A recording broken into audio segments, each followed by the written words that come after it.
It's not always a bad thing when celebrities express their political opinions. I enjoy a good Russell Brand clip, and Matt Damon has said some very smart things about President Obama in the past. But Kanye West is apparently not one of those people. Now, I understand many people consider Kanye West a genius, both because of his amazing lyrics and also because he's apparently quite a good businessman. I'll grant him those two things, but apparently when it comes to politics, he doesn't really know what he's talking about. Now, recently he had an interview with New York City's 105.1 FM.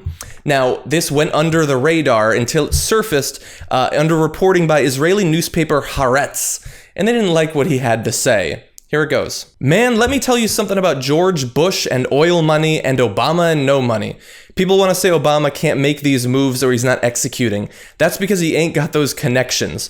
Black people don't have the same level of connections as Jewish people. Black people don't have the same connection as oil people. Now, it's possible in the context of the questions that have been asked previous to that one, his response makes a little bit more sense, but I have a hard time believing it. And now Kanye West has done well by himself in terms of the music and the money and the Kim Kardashian and all of that, but when it comes to politics, I don't think he really knows what he's talking about. Now, first of all, we should not be surprised that the Israelis did not really like that comment because once again, he's putting across the idea, these stereotypes of Jewish money men being behind the scenes when it comes to politics. Now, certainly there are Jewish lobbies that donate money to politicians, similar to many other lobbies across many other countries, economic groups and things of that sort.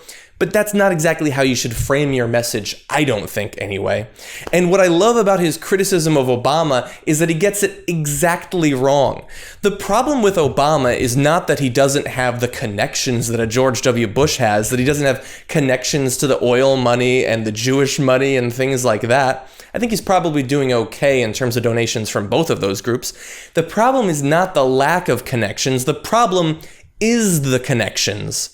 Obama is not executing, not because he doesn't have the connections to help him execute. He's not executing because he doesn't want to execute in the ways that we want and in the areas that we want.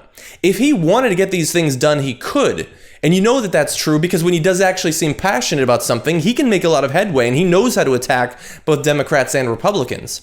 But he's not pursuing the policies that I have to imagine many of the liberals and moderates who voted him into office the first time and to a lesser extent the second time wanted him to pursue. It is his connections that are the problem. His connections to people like Larry Summers, Geithner, things like that. Connections to the guys who in the late 90s and early 2000s were directly involved in making the policies that got us into the economic mess that we're in right now.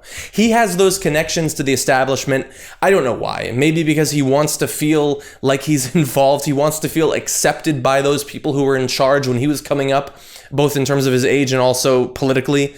I don't know exactly what the reason is, but he bows down to what they say. He follows their advice in policies like in the banking industry, sometimes in the military as well. I mean, that's partly why we almost got into Syria. It's that he has those connections to the wrong sort of people who are giving him the wrong advice. And he is either being persuaded by those or it's what he believed already. In either case, it's the connections and his ideology that are the problem. It's not that he doesn't have the oil money. It's not that he doesn't have the Jewish money. It's that he has the wrong frame of mind in terms of what he should be doing as president. That's why he's not getting done what we thought he got into office to do. And that's why we have a problem with him. Now, of course, it's not Kanye West's job to analyze politics. His job is to produce catchy beats and occasionally $200 plain white t-shirts. So I would just say that my advice to him in the future, when you're in one of these interviews and you're asked a political question, probably against your will, feel free to take the fifth. Just pass, ask for the next question, and you'll be just fine.